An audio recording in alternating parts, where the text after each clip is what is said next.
Hello friends, my name is Meghraj and today I would like to take the discussion for the Odisha Public Service Commission's Art and Culture paper. My name is Meghraj. Today we'll be discussing a very important topic. The first question in front of us is, in the post-Mauryan period, Mathura and Gandhara emerged as the major centers of art production. Discuss the major features of art which are being produced there. You see, when we are talking about the post-Mauryan period, then first thing we must know what is the geographical area we are talking about. Second, we must know what is the time period we are talking about. What is the post-Mauryan period? Then, the post-Mauryan period was the period from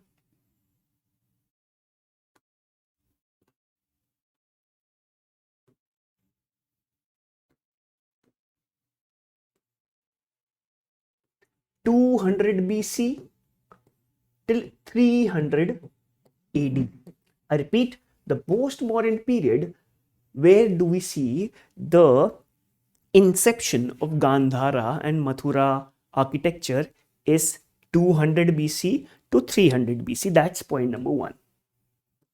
What is the question we are talking about? The question we are talking about is, in the post-Mauryan period, which we just discussed, Mathura and Gandhara emerged as a major centers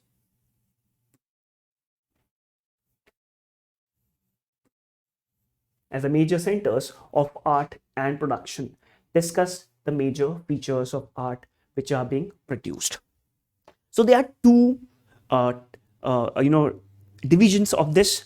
We are talking about the post-Mauryan period first, and second we are talking about the art and crafts in this scenario. So let me first begin by the characteristics of this time period.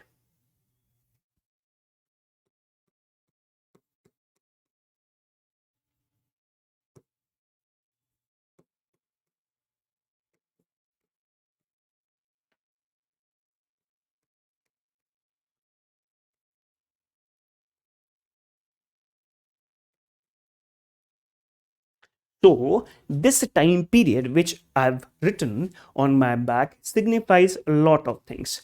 The post-Mauryan period means the period after the decline of mighty Mauryan Empire.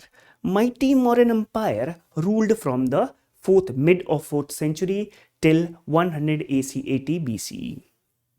Mauryan period was a centralized administration, and Kautilya's Arthashastra plays a very important role. This is not the answer, but just the context of this. When we are talking about a consolidated Mauryan period, then I just want to show you this image. So this area is what entails the Mauryan period, but the post-Mauryan period, these centers, Mathura and Gandhara, which is somewhere around in Kabul. In post-Mauryan period, this area becomes very, very important. After a centralized Mauryan empire declines, there is a rise of invasions named as Kushanas, Shakas, Greeks, Parthians. There is invasion of Kushanas, Shakas, Greeks and Parthians.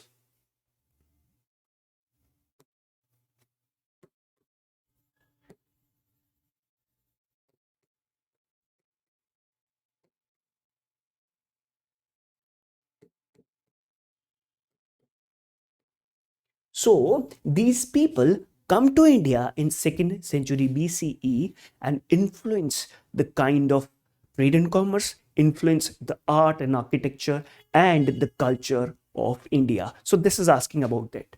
The question specifically is asking about that time period. So the biggest example of the Mathura region is this. This is the Mathura region.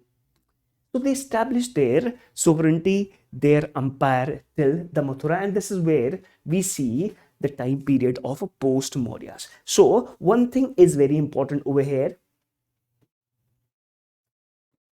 The biggest example of Gandhara school of architecture and Mathura is, this is the famous picture of Mathura architecture, this one. And as far as Gandhara art is concerned, this is the picture of Gandhara school of architecture. What is the stark difference between the two? What is the stark difference between the two?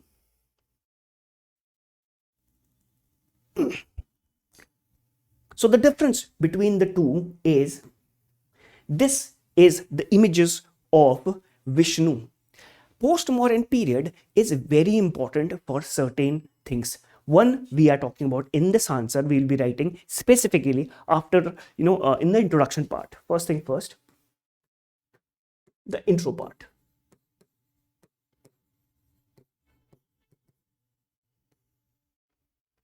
So the Gandhara and the Mathura school of art developed in the post-Mauryan period, which is, and it is the amalgamation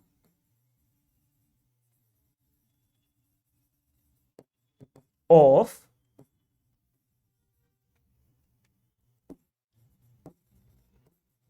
Greco-Roman world with the Indian culture.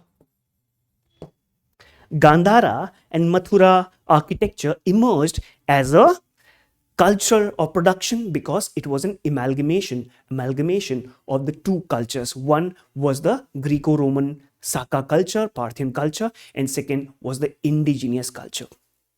This period is important for certain things. We saw the image, this you can write in introduction part. The biggest example is, we do see there is a division of Hinayana and Mahayana during this period. We do see re-emergence of Bhagavatism and Vishnu cult comes up. So you can add on that. Your explanation has given things in a precise way. I'm just giving you the elaboration. I talked about the time period. The time period is 200 BC to 300 AD. First thing, the geographical region, I have shown you the northwest frontier. Then the people who are involved, who are influencing the Gandhara and Mathura art and architecture, these are Kushanas, Sakas, Parthian, and Scythians. To that extent, we can talk about Amravati also, which was there in Satvana region. That is the Deccan region, but that is not asked in the question. So you can write this in introduction, that at this time period we see a mix amalgamation of the culture of the Greco-Roman world, these people who came from the northwest frontier. Why? Because the Mauryan Empire, which was a centralized empire, had declined. Okay, this is simple. So what is the stark differences between the Gandhara school and the Mathura school? That has to be understood in totality. Okay, so you see, these are the images of Vishnu.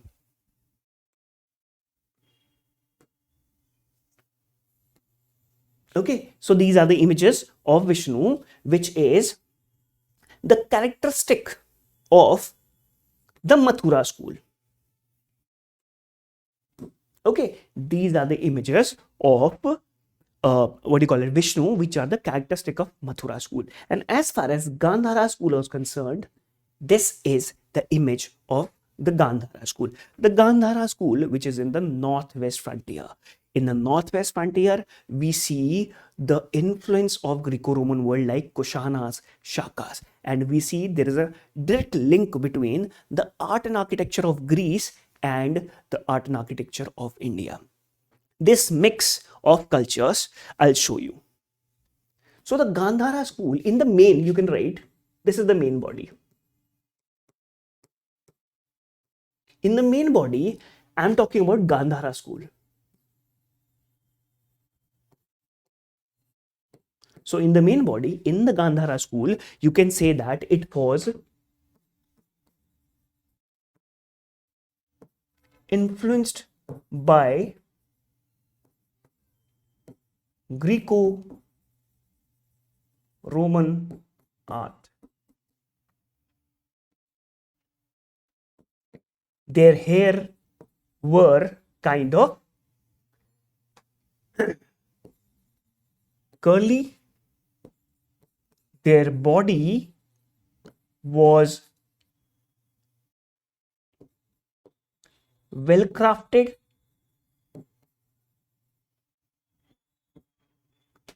Their anatomy was well defined. These are the important points. Look at the hair. The hair are like the Greek kings, and this is the picture of Gautama Buddha. So the image of Buddha is shown as a Greek king. So that signifies a mix of that Western culture and Eastern culture. Buddha is a what do you call it? God of the East. Okay, in the 6th century we saw Buddhist philosophy, and we saw that Buddha after Mahayana is considered to be as a human. In Hinayana he is not.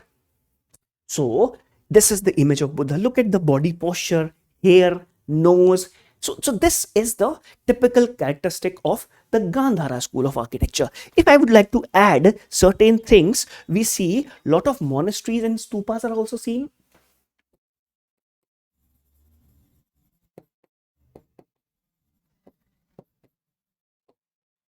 During the Gandhara school of art.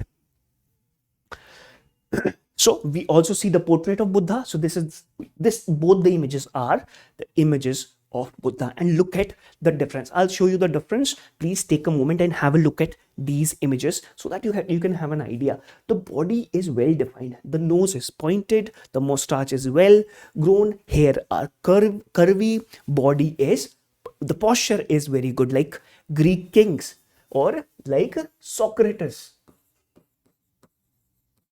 The images of Socrates are similar to this, where his body is muscular, and you see there is a fine anatomy, and that shows the kind of better architecture shown. Okay, so this is the Gandhara school. I'll show you now the Mathura school, which is the part of the main body. You can differentiate. In your explanation, you have written like this. This is Mathura. This is Gandhara. You can do like that also, but this is just for your information purposes. Okay. So look at now the Mathura school. What is the difference you see? You see the hair is though a bit curvy, but the god is different. Here we see the image of Vishnu.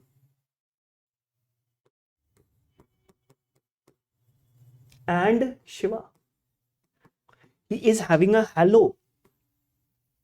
The images are using red sandstone.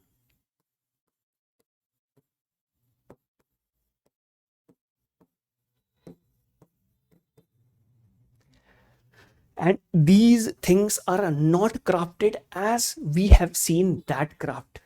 We have seen it is a bit inferior as far as the Gandhara school of architecture is concerned. So this thing, the theme is basically Krishna.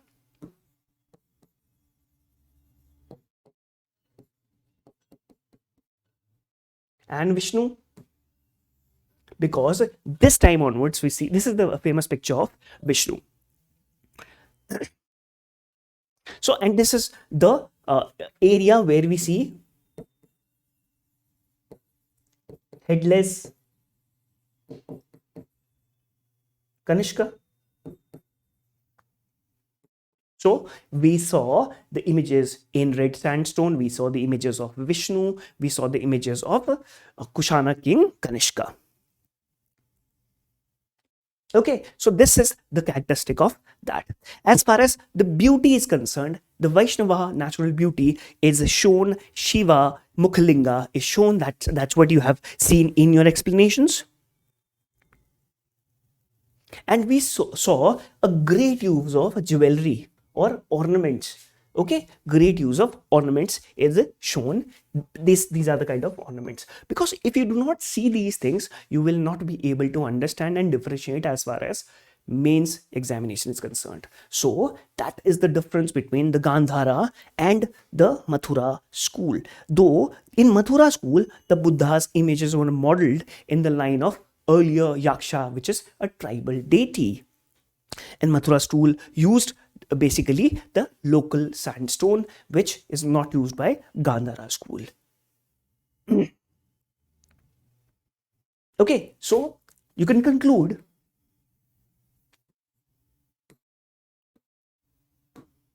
So what is the conclusion? So Gandhara and Mathura school came up with the synthesis of both the of the invaders and who settled down in India. And the biggest example I will show you is the image. This is the image of Kanishka, and which who signify himself as God. So Kanishka, who is a foreigner, he's a foreigner ruler, but he is kind of amalgamated in the Indian culture. So Gandhara and Mathura school of architecture show the mix of the East and the West, and is having a lasting impact on India, which goes on. Before this, we do not see gold coins of such a big. This is the image of Kanishka. Okay, so this is what you can write in the conclusion. Okay, quickly moving to the other question.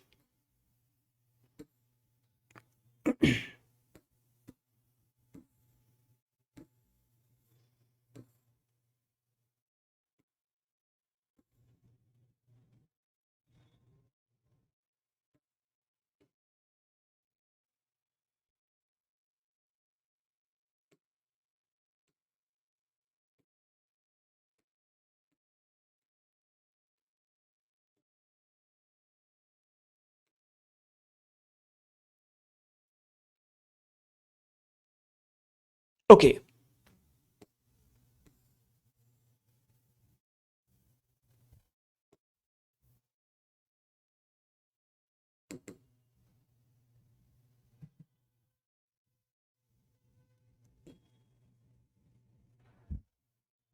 so the next question, second question is, I hope you can see that, is talking about discuss the factors responsible for the decline of Buddhism. To what extent it would be correct to argue that the decline of Buddhism was predominantly due to its inherent weaknesses rather than external factors.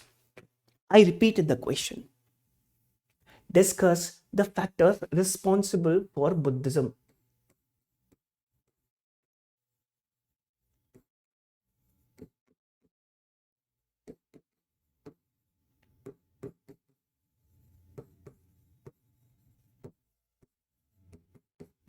That is first part of it. Then the second part of it says, to what extent it would be correct to argue that the decline of Buddhism is predominantly due to inherent weakness rather than external. So the second part I'll write here.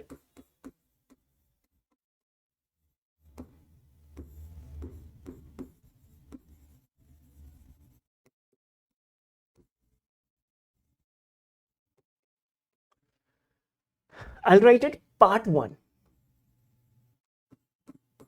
Okay. So what I was talking about is, how did Buddhism rise? In the 6th century, the Buddhism rose because of the contradictions in the society. Why was Buddhism rising? The Buddhism was rising because the Brahminical religion, specifically the later Vedic period, there had been a differentiation, a stratification in the Indian society, where the people from the lower caste like Vaishyas and Shudras were not allowed to stay in the tribal assemblies or the assemblies. So there was no egalitarianism, there was a caste hierarchy, there was a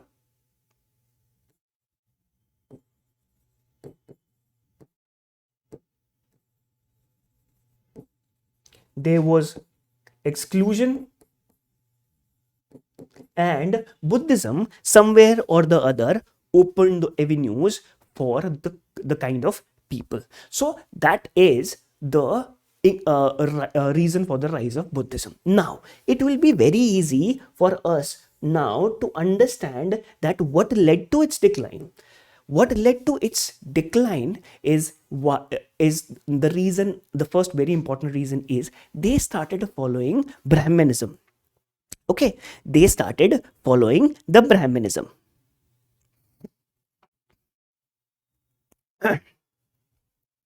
So the reason starts from the post-Gupta times.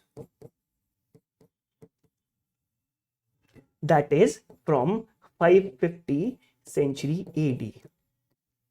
Okay, first of all, use of Sanskrit. Second is corruption in monasteries. Rise of Tantrism. We'll understand this one by one.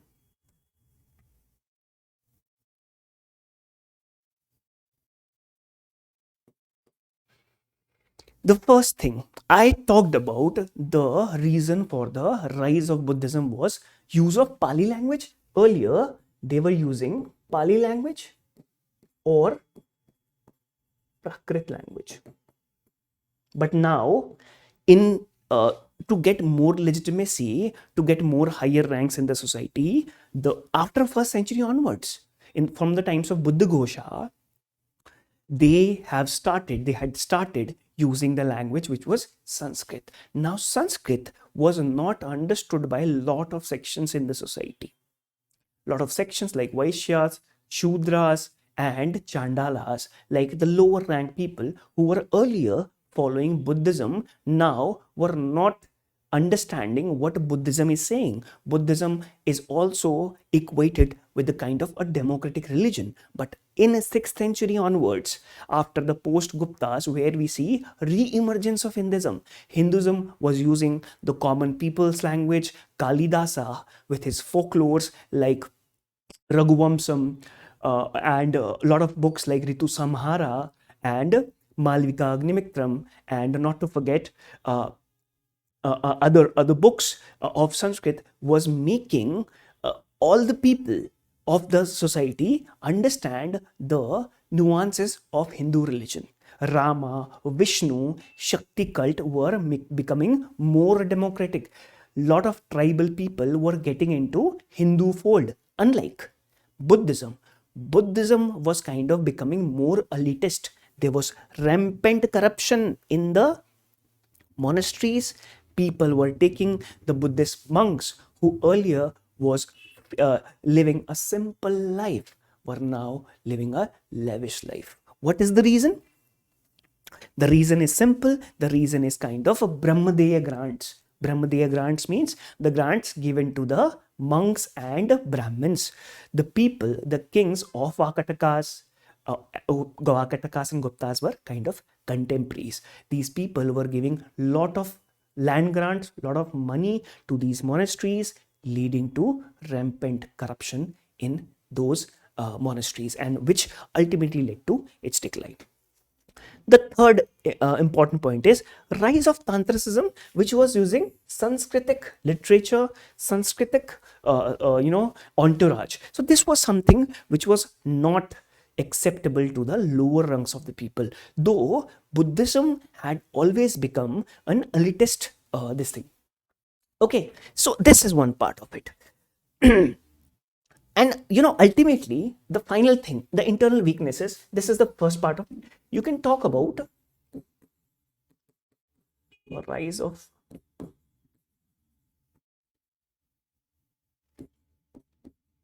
Bhaktism. So rise of Bhaktism in the 12th and 13th century by Shankaracharya and other people played a very important role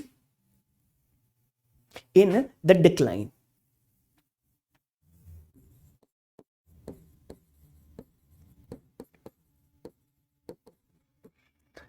Again, the inherent weakness then was that Hinduism was rising, Shakti cult was rising, other cults were rising, Vaishnavism, Vishnu's avatars like Vayu Purana, Vishnu Puranas, and Hinduism started reinventing itself. Hinduism started becoming more democratic, and Buddhism started becoming more elitist.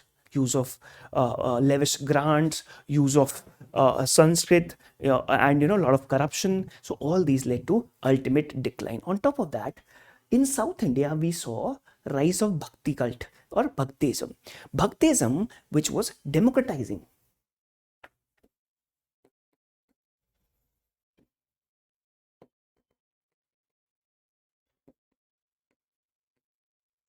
Hinduism.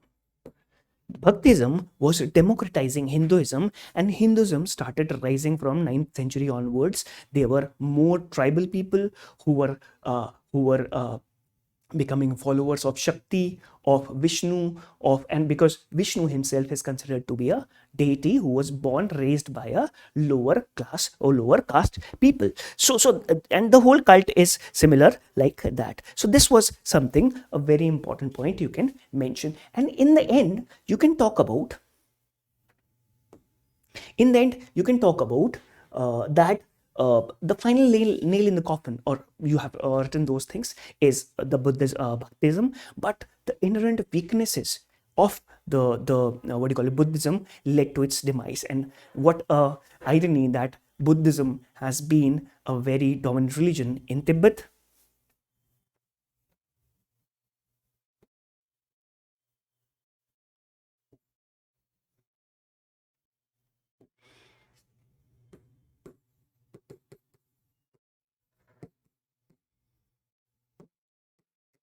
In Tibet,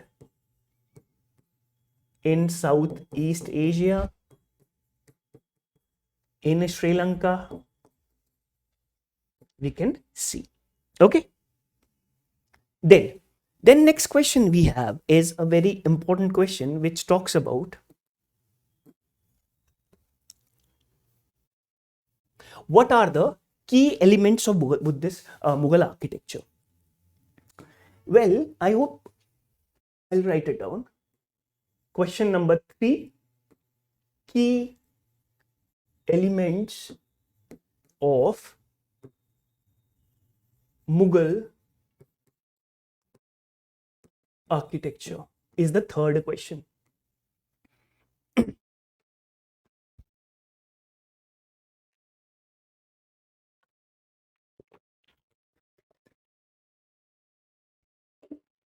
The first and very important point.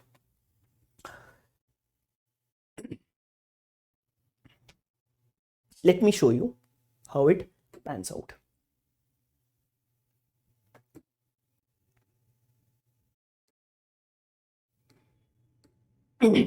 So Mughal architecture is a synthesis of East as well as the West. So in the introduction part, you can talk about, the example you can see this, the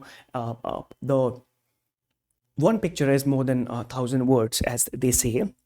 So it's a synthesis of Persian, Indian, and Central Asian architecture styles you can write.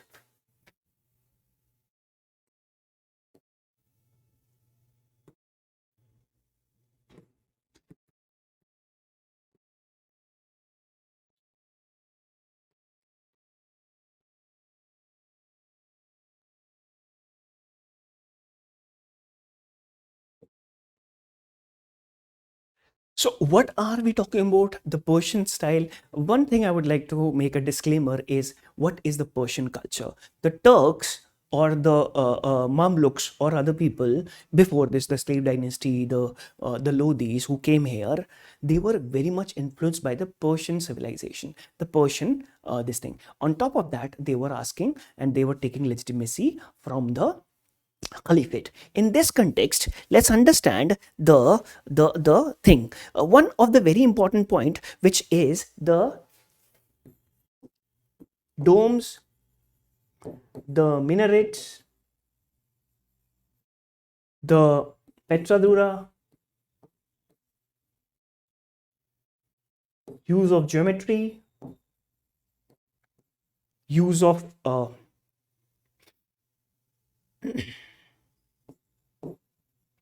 sandstone, and use of marble. I hope this question needs more pictures rather than explanation. You see, these are the kind of, these is arches, this is minarets. I'll signify this with M. This the decoration, and these are kind of chhatri, arch, kind of calligraphies you can see. Okay, these are very, very important.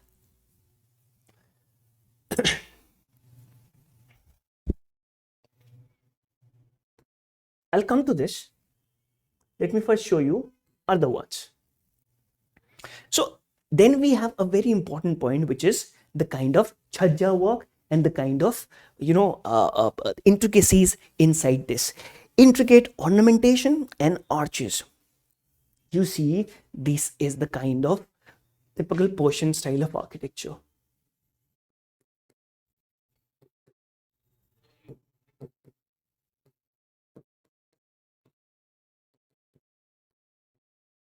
This is the typical Persian style of architecture, the verandas, the kind of marbles they use, and the kind of carvings. And mind you, this is kind of done by Indian craftsmen. So when Babur came, when Humayun came, and these people were coming from Afghanistan area in India, and these were Turks, these were Timurids, and these were bringing lot of masons with them, and these masons with the local, what do you call it, local craftsmen were creating something which was an amalgamation of East as well as the West. West is the Persian, the Turks, and the East means the Indian handicraft. On top of that, the materials which was available in India, like red sandstone, like marbles, and these things were not available in the West. Though we see there is a clear cut relation between the Mughal art and the Rajasthani art, which uses charukhas and all. So these are kind of charukhas also and other carvings. As far as Petradura is concerned,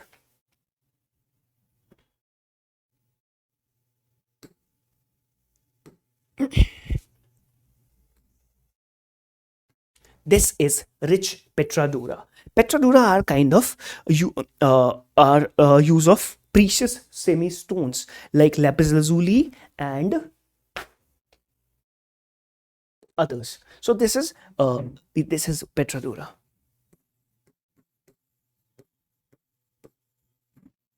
Okay, this is Petradura, and this is also turquoise. So don't be confused by these things. These are precious stones which are ingrained inside this. So somebody puts it inside and they stick it with some gum or glue.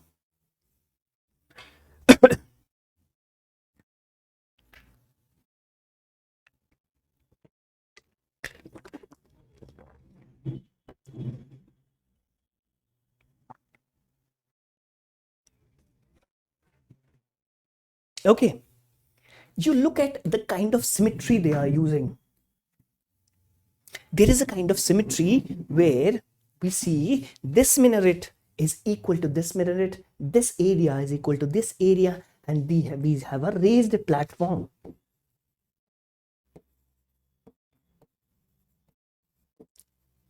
this raised platform needs kind of specialization.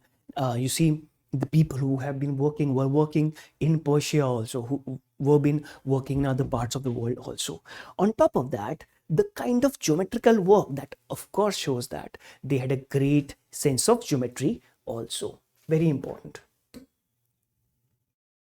On top of that, when we talk about the Charbagh style, then this is the famous example of Charbagh style, where we see that 1, 2, and 3, 4, these bags are there. So this is a very important and very distinct style of Mughal architecture. So you can talk about the Petradura, use of turquoise, use of minarets, use of symmetry, use of planning, and now the biggest example is of course the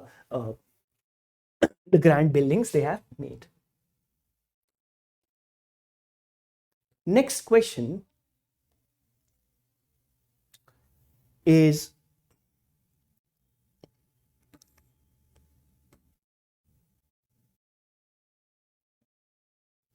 next question we have, which says that compare and contrast. This is section number B, which includes 15 marker question.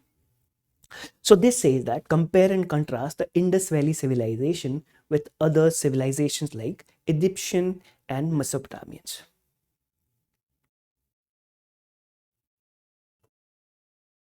So if we talk about the comparison between the civilizations, then one thing is very important, that these were contemporary civilizations. These were contemporary civilizations, and this is saying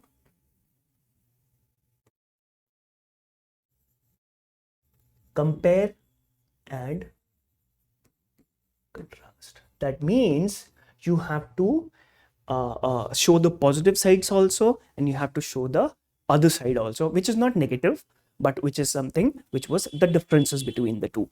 The biggest difference with the Indus Valley civilization and the Mesopotamia, these three civilizations were contemporary civilization. Let's understand.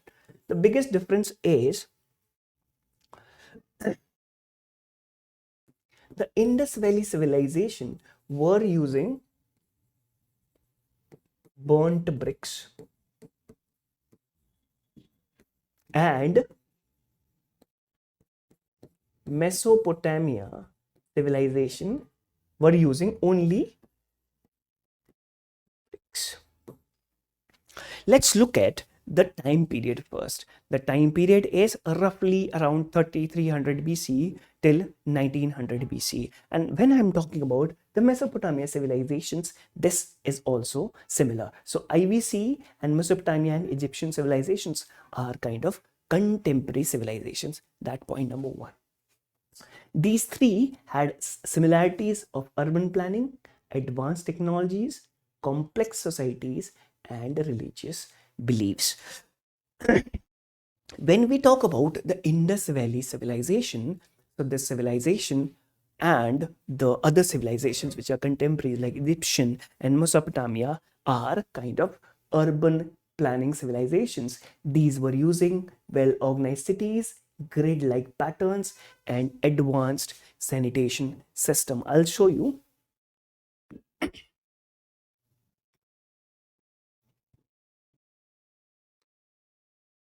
So this is the Egyptian civilization, and this is the Indus Valley civilization.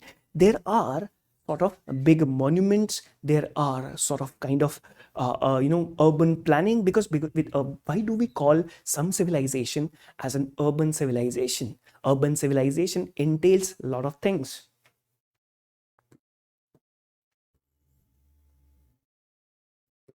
Cities are there. There is extension of trade and commerce. There is specialization.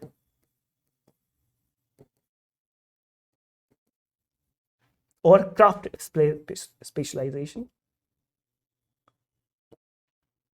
And there is surplus production.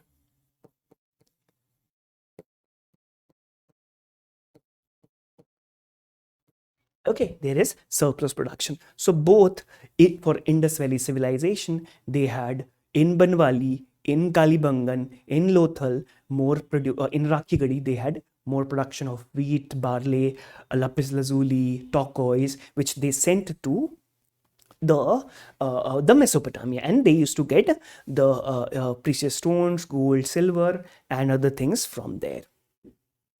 If I would like to show you some other points,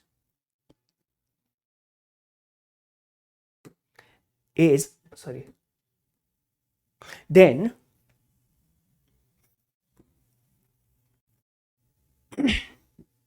the similarities we have seen, both of them had advanced technologies in agriculture, in metallurgy, in pottery. You see, we talk about the Mesopotamia or the civilizations, the bead making, use of wheel, use of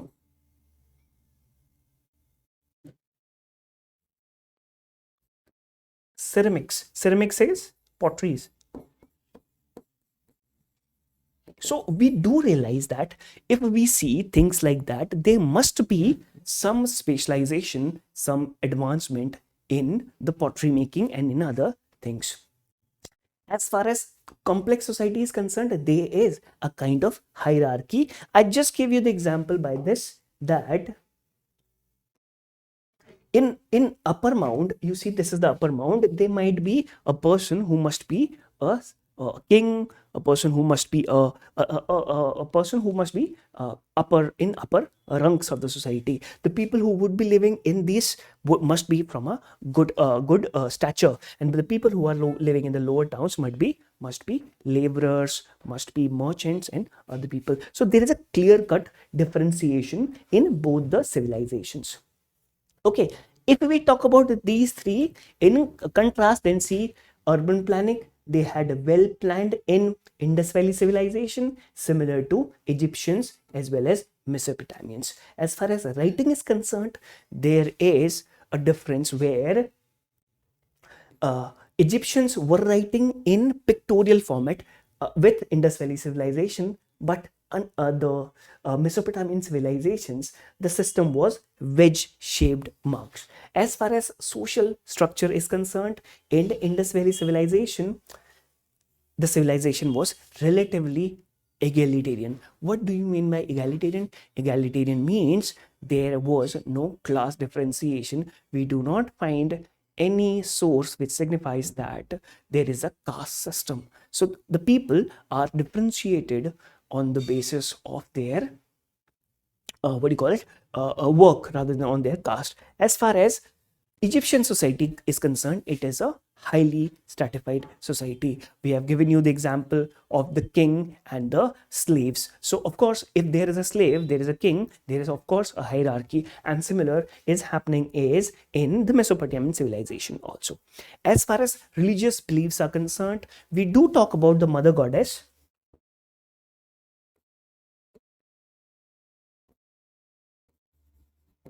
but in these civilizations, Mesopotamia and in Egyptian civilizations, there is a cult which was working, which is the difference between the Indus Valley civilization and these people. As far as art and architecture is concerned, this is the marvel of the Egyptian civilization, which we do not find in the Indus Valley civilization. In the Indus Valley civilization, we see a clear cut differentiation. Here, there are big, what do you call it, structures, but in the Indus Valley civilization or in Mesopotamian civilization, the big structures are kind of missing. So, that is the main differences between the two.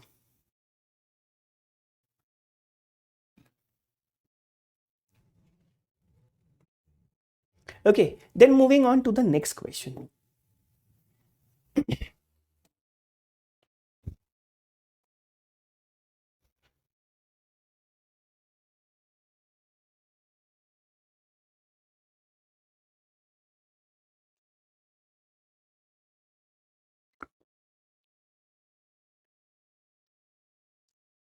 Prehistoric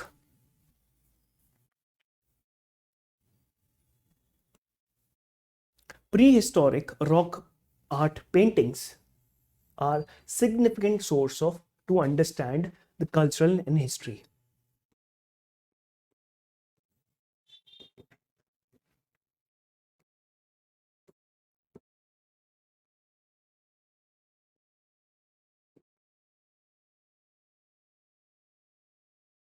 What are prehistoric rock paintings? The prehistoric time period is where there is no written script. That's why this historical time period is called as the prehistoric. I again, proto-history and prehistory. There are two definitions of history. In prehistory, the people in Paleolithic, in Mesolithic and Neolithic period, you can call them the hunters and gatherers. I do not want to get into the details, but the prehistory is when the people are hunters and gatherers. And prehistoric art, the biggest example is Lakhodiar in Uttarakhand,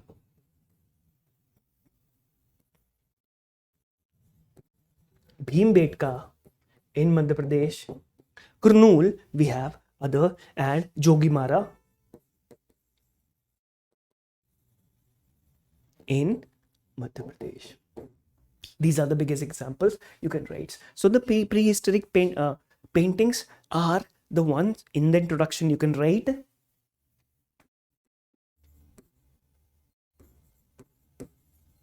that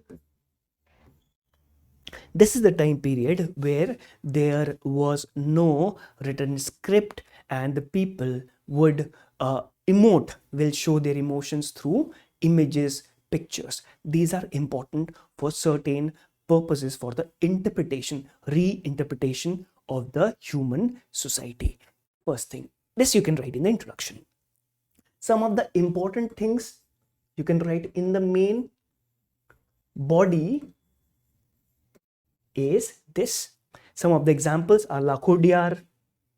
Lakhu Odia in Lakhu means lac. Odia is a cave. Odia in Kumani language is called a cave. Okay, and Jogimara cave in Madhya Pradesh. So you can then talk about the various phases of it. As I talked about the Paleolithic, the Mesolithic, and Neolithic. Lithic means the use of stone. These are divided as per their use of stone. The Paleolithic period signifies the period which began in 40,000 years ago. That means the people earlier were hunter gatherers. Okay, so he uses tools, stone tools like this. Okay, and the paintings are seen in Madhya Pradesh, Maharashtra. These are the paintings, and these are green and dark colors. I'll show you.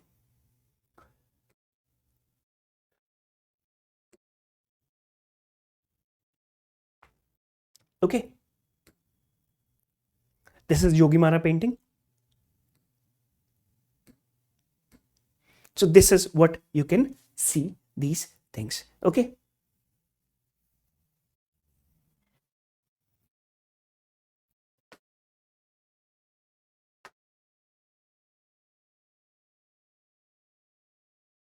this is the Jogimara painting of Madhya Pradesh. You see, we are talking about 5,000, 10,000 years ago, and still these images, these painting are still there. What does that mean? That means that people were defining, were emoting, and had certain kind of images in their mind which they wrote through various. So there are three phases: Paleo, Meso, Neo. Paleolithic, where people use stones, crude stones. In the Mesolithic period, they start living in colonies, and in Neolithic period, they start agriculture. Okay, so through this they have more pointed this thing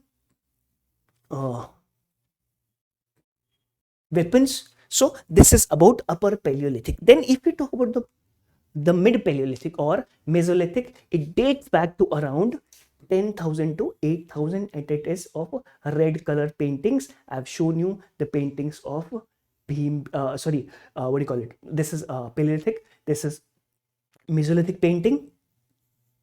Okay, I hope you can see that. And if you don't want to see that, please look at this.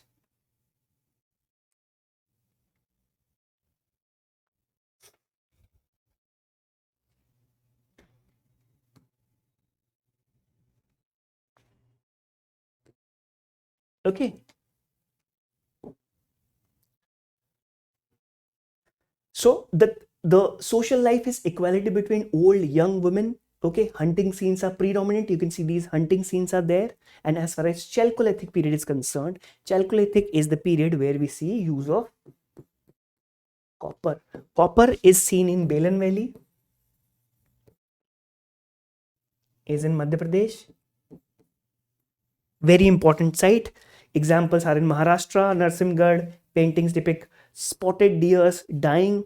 Paintings appeared in seals and concentration of battle, congregation of battle scenes. And music was the thing which we see in the Chalcolithic period. You see, Chalcolithic period is around 1700 BC till 900 BC. So it is going simultaneously with the Vedic period. But the areas are modern day Maharashtra, modern day Madhya Pradesh. Okay, so they show their what they think they are a very important historical source for us to interpret what they thought. What animals did they know, what all people they lived with, what was the social structure, what was the hierarchy, and what was the kind of mindset they had. So you can easily talk about these things. What is the significance? Talks about social organization. Images talked about social hierarchies, technologies, landscape, and the kind of animals they had. So if they had painted lions, they had painted zebras, they had painted elephants, that shows that okay, this is how we can interpret these things. So it is a kind of social reformation. There's a book of Amar Farokhi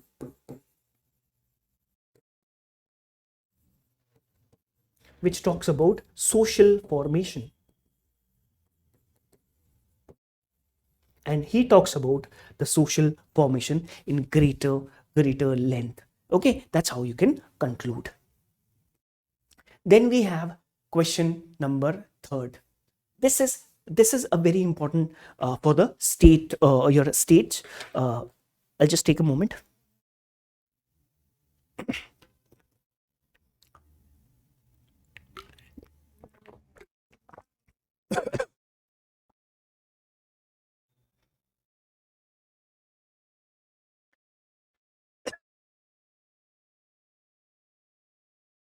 What is the distinct architectural style of Odisha temples, and what is the key characteristic?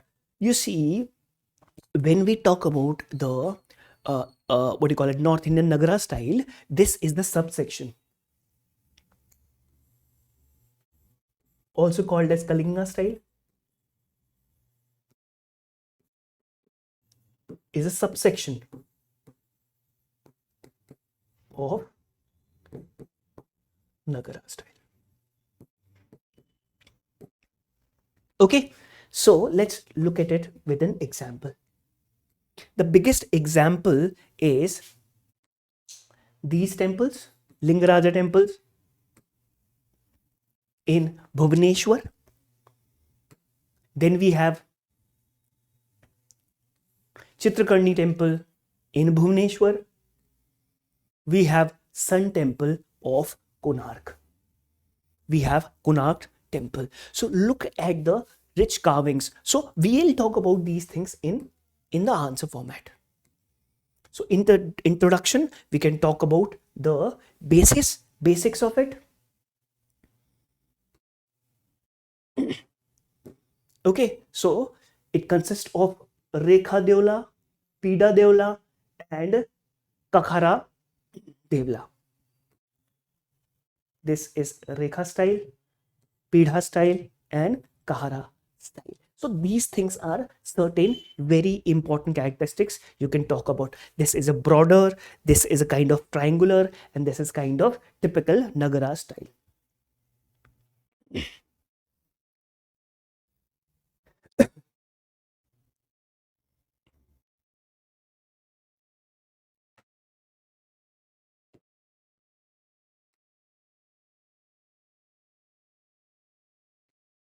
So if we talk about Rekha Devla,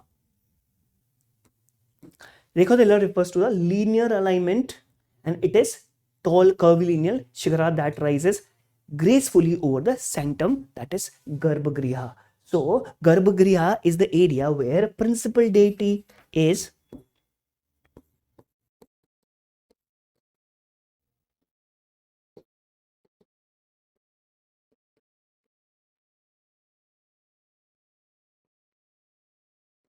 So this is the Garbhagriha. I'll signify this with G. So this is Rekha Devla. Okay, so we have sanctum housing, Jogimara, Jagmohana is an assembly hall, and Nat Mandir is where we see, and the people dance and Devdasis are kept. So very important. This is from the perspective of this thing. Then we have Pida Devla, that is structure, square shaped building. This square shaped, this,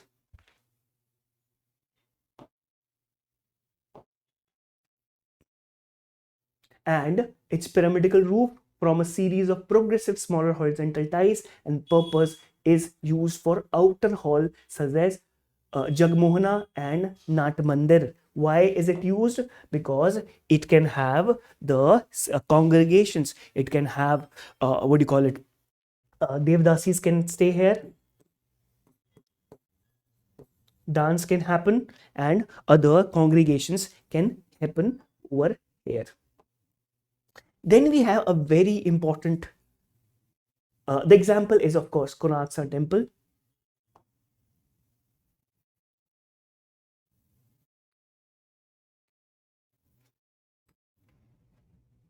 So this is the Konark Sun Temple. When it comes to the North Indian style, this is a distinctive style which is a mix of both Nagara and Dravida style. In Dravida style, this is the kind of grandeur we see. This is something very close to Brihadeshwara of Tanjore. Okay, so this much space we do not find in North Indian temples, and this is the Sun Temple actually is the one which is smaller relatively if we compare with the Brihadeshwara, but still when we talk about these sort of temples play a very important role in not only social congregations but also religious purposes. That is the primary motive they are serving. Okay, then the third very important distinctive feature is Khakra Devla. It's a distinct form of Rekha and Pidha, and the biggest example we see is Kalinga style of temples is here, and they are typically dedicated to feminine deities like Chamunda and Durga. Mind you, one of the very important things which we see from 6th to 8th, then 12th AD is the rise of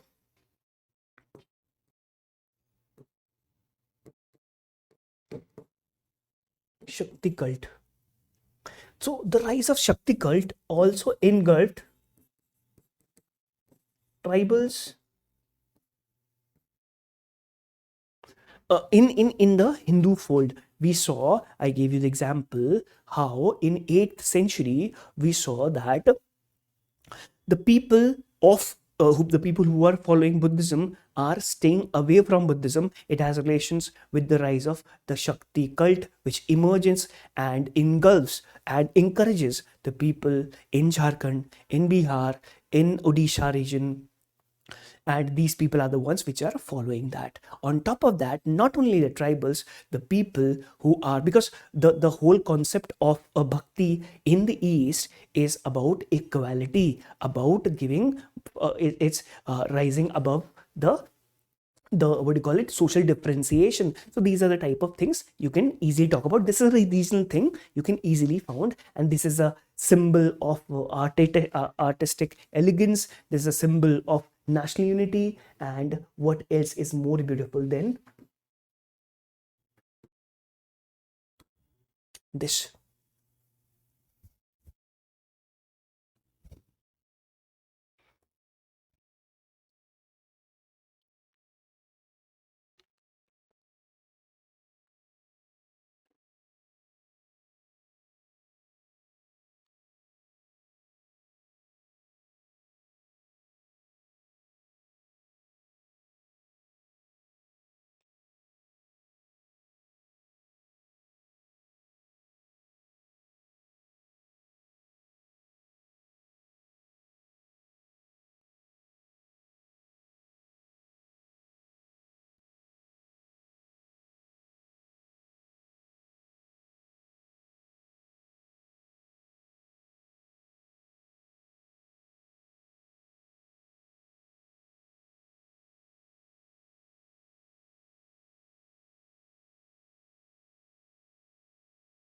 Next question is,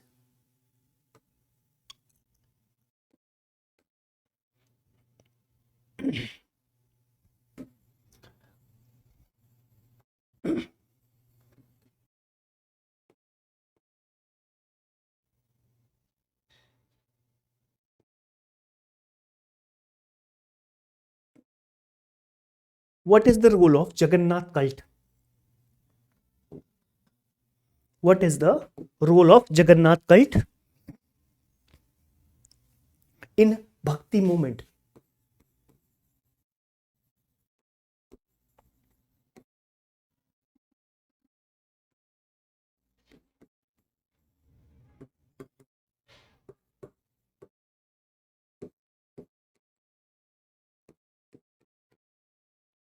Well, I was talking about the significance of Bhakti cult. Bhakti cult played a very important role in shaping the Bhakti movement in Odisha, and that is the Jagannath cult I'm talking about, which provided the platform for inclusivity, devotion, and social harmony.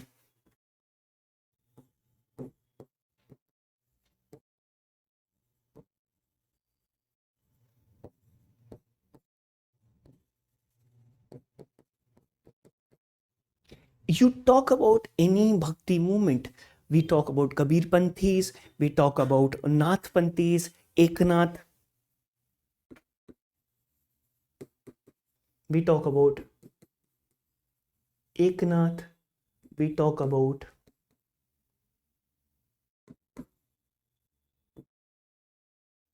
Ramanand or Ramdas.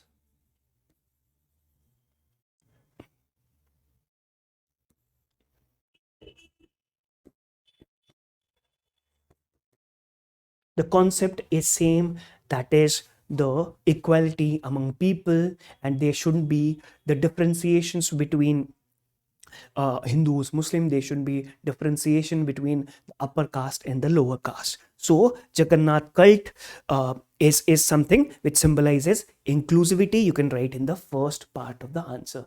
Okay, the Bhakti movement in emphasizing on personal devotions. That is the main important part of this. It symbolizes the unity, breaking away from the caste barriers, and the biggest proponents are Ramanuja and bhakti poets. You see, when we talk about the rise of Bhaktism and the decline of Buddhism, these two are starting from the 8th to 9th century, and it's because 13th century onwards we see Bhakti and Sufism were the ones which were bringing people into the fold of Hinduism and Islam. This is a very important saying which says that more than these bigoted people converted people in Islam, it's the Sufism which converted more people in the attracted more people to join Islam. In similar ways, the Bhakti cult of Jagannath was more egalitarian, was talking about the Bhakti of, and you see in Braj Bhasha also, even in 15th century, where Malik Muhammad Jaisi is writing about Padmavat, and he is a practicing Muslim, talking about Krishna, talking about Hindu gods, Hindu goddesses, but he is a Muslim. Similar ways, this is a personal devotion, a cult which promoted personal emotion and connection with the god, which is which spreads these things in the eastern part of India. And very important is these deities are accessible.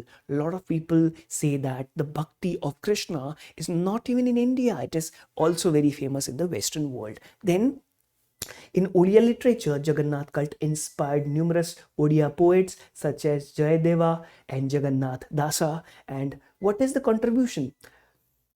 You see, Jayadeva, a person associated, wrote Geet Govinda in 12th century. We have another question for that, and which kind of creates a cult of Vishnu and spreads it to the common masses. And when I say the common masses, I'm talking about the common people of the tribal background, of the lower background, be it Brahmins, be it other castes.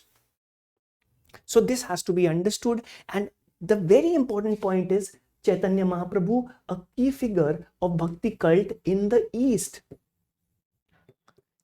Okay, his aesthetic devotion in the form of Nama Sankirtana is, and Sankirtana plays a very important role not only in Odisha but in Assam, but in Manipur and other parts. And not to forget Rath Yatra, which is a very important mass participation which symbolizes the unity. So you can say that this Bhakti cult signifies the unity among men, among the societies, irrespective of its caste. And you can talk about that in this, what do you call it?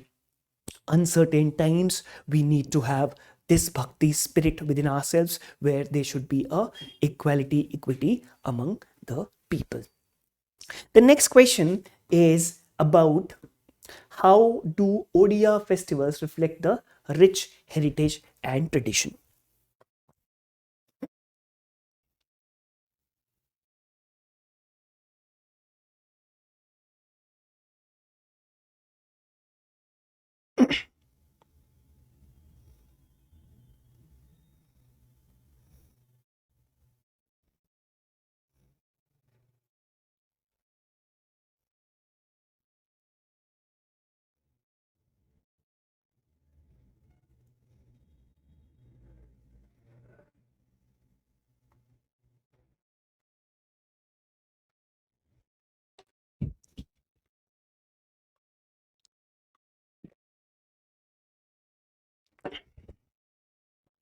So, what are the Odia festivals we are talking about? You can talk about Jagannath Yatra. You can talk about Sanna Yatra. You can talk about agrarian festivals like Naukhal, Makar Sankranti, Raja Parba. Okay, so this is your regional. You can use your examples from you see local thing where we talk about Rath Yatra is a chariot festival. This is a grand festival where Rath Yatra of what do you call it? Of Lord Jagannath is seen.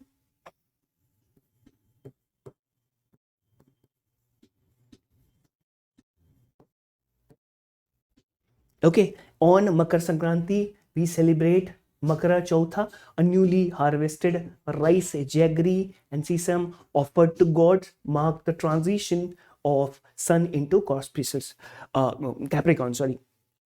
Then we can talk about the traditional folk, the spirit, that is Panchauka and Boita Bandana. You can talk about Dandanata, the local folk.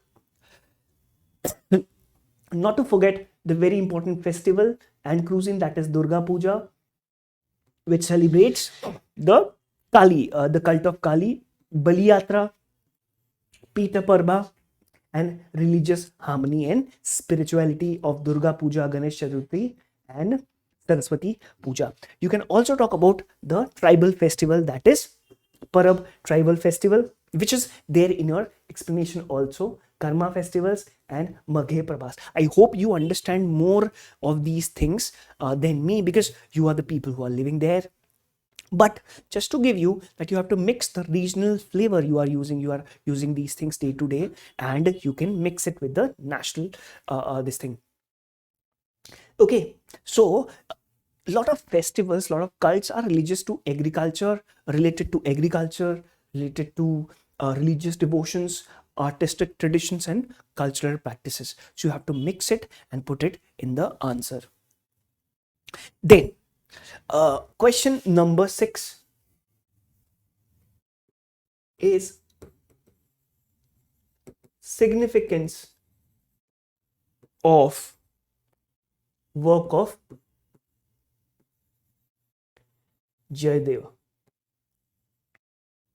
and its impact in Odia literature.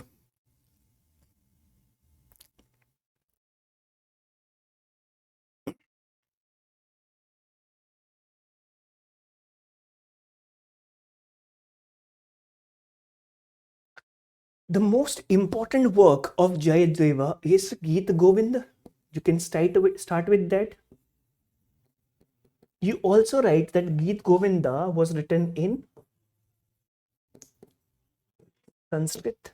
So, Geet Govinda, the magnum opus, talks about canons, talks about the love of Krishna with Radha, and it signifies a lot of things, not just erotic this thing, but emotional connect. It talks about an emotional connect.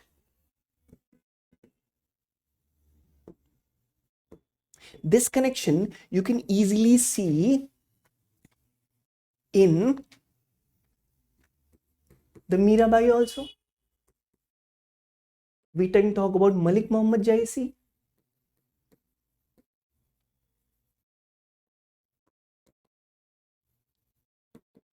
So Mirabai, his her padams, that Saso ki Mala mein, Simru mein Pee ka naam, that is written by Mirabai in 15th century. So these are the things which you can write. Key themes are: he transformed the spirit concept of bhakti into metaphor and human love.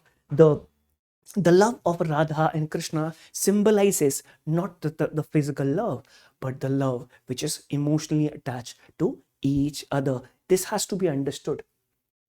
Eroticism and spirituality, musical excellence, how the padas and ragas. I talked about Sanso ki Mala mein, Simru mein Pee ka naam is a prayer in Meera sang for Krishna. And what is influence? It is the inspiration of bhakti poets like Jaganath Das, Balram Das.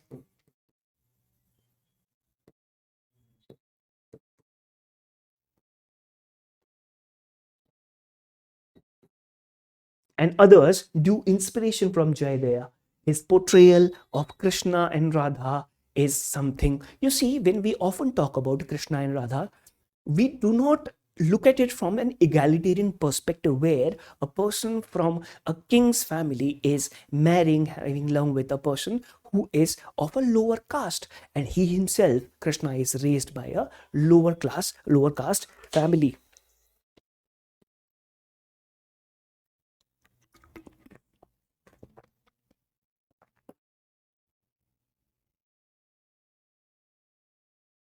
So it promotes vernacular language, Odia poets writing in vernacular language about Krishna.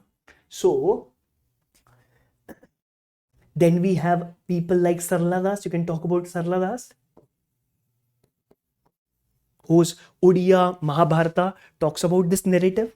Then we can talk about revival of Krishna cult in Odisha. You see, when we talk about the Krishna cult, this cult is something gave stiff resistance to the Brahminical religion, and Hinduism itself had to transform itself. It had to reform for good, because Krishna or a Vaishnavite cult is kind of democratized. We see it kind of democratized Hinduism.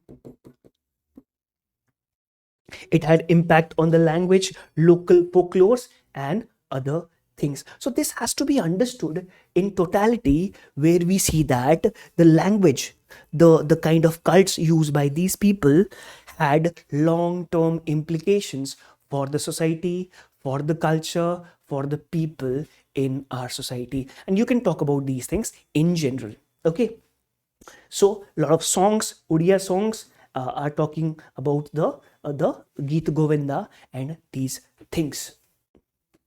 Okay, then the last but not the least, you can talk about Jayadeva's mastery over Sanskrit, poetics influenced and refined Kavya and poetry.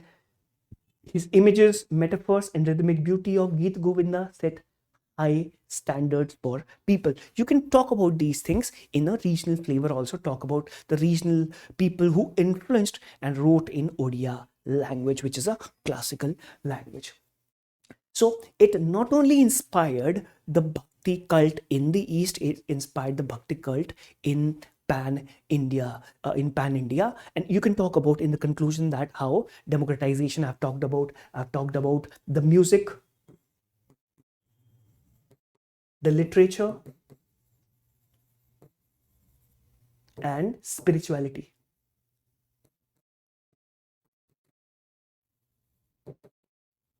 Okay, I had paucity of time.